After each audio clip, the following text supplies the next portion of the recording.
ঢাকা শহরের যে বাসিন্দা, সকালে কি সব এলাকায় গ্যাস ছিল ভাই? ছিল না। কিন্তু আজকে হচ্ছে কয় তারিখ? 30 তারিখ। কালকে 31শে মাস। 1 তারিখ হলে মাস তো শেষ হয়ে যাবে নাকি? মাস শেষে যা বিল, এই বিল কি দিতে হবে না? দিতে হবে। তার মানে আমরা এমন একটা অবস্থার মধ্যে আছি, সরকার আমাদেরকে চুলায় গ্যাস দিতে পারছে না, অথচ আমাদেরকে বিল দিতে হবে। এইটা কি ন্যায্য? না। RICL TMX, যুগের পর যুগ স্থাপনা থাকে মজবুত।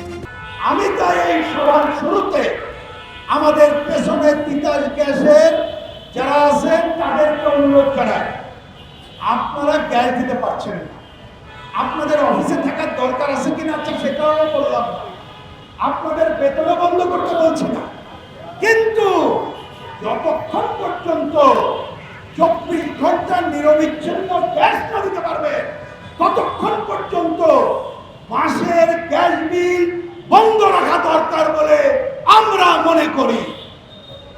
বন্ধুগণ, এখন এই কথা বলার পরে যদি আমি উপরে যেতাম তাহলে হয়তো পিতার কাছে এমনি সাহেব বলতেন যে ভাই গ্যাসের সংকট তো আপনিও জানেন, করবোটা কি? আমি ওনাকে বলি, আর আমার দেশের এখন তো একজন প্রধানমন্ত্রী আছেন নাকি, যদিও সংসদীয় সরকার, আগেও উনি সব জানেন প্রধানমন্ত্রী, এখনো কিছু করলে বলবেন উনি সব জানেন, তা ওনাকেও বলে আপনারা একটা সিটি গ্রুপের নাম শুনছেন না ভাই? আটা, ময়দা, তেল, হাবিজাবি এই সমস্ত অনেক কিছু বিক্রি করে।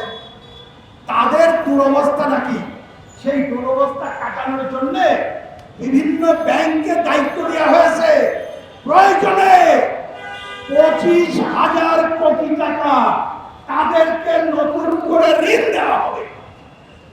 এইবার আমি জিজ্ঞেস করি, তাইলে দুরবস্থায় পড়লে যদি একটা কোম্পানিকে হাজার হাজার কোটি টাকা ঋণ দিয়ে বাঁচান, তাহলে বাংলাদেশের মানুষ যে গ্যাস পাচ্ছে না, তাহলে এই মানুষ ভর্তুকি পাবে না কেন? কি ভাই, এটা পাওয়া আমাদের ন্যায্য না? ন্যায্য অধিকার। আমি সরকারকে এবং তিতাস গ্যাসকে বলি, আপনি সরকারের প্রতি একটা প্রজেক্ট পাঠান, যতক্ষণ পর্যন্ত গ্যাস দিতে পারবো না, গ্যাসের কারণে মানুষকে হোটেল থেকে কিনে খেতে হয়, ইলেকট্রিক চুলায় রান্না করতে হয়, খরচ বেড়ে গেছে, যে অঞ্চলে গ্যাস দিতে পারবো না তাদেরকে সাবসিডি দেবো, তাদেরকে প্রয়োজনে নগদ সহায়তা। কি ভাই, দাবিটা কি অন্যায্য? মোটেই না। আমরা এটা দাবি করি।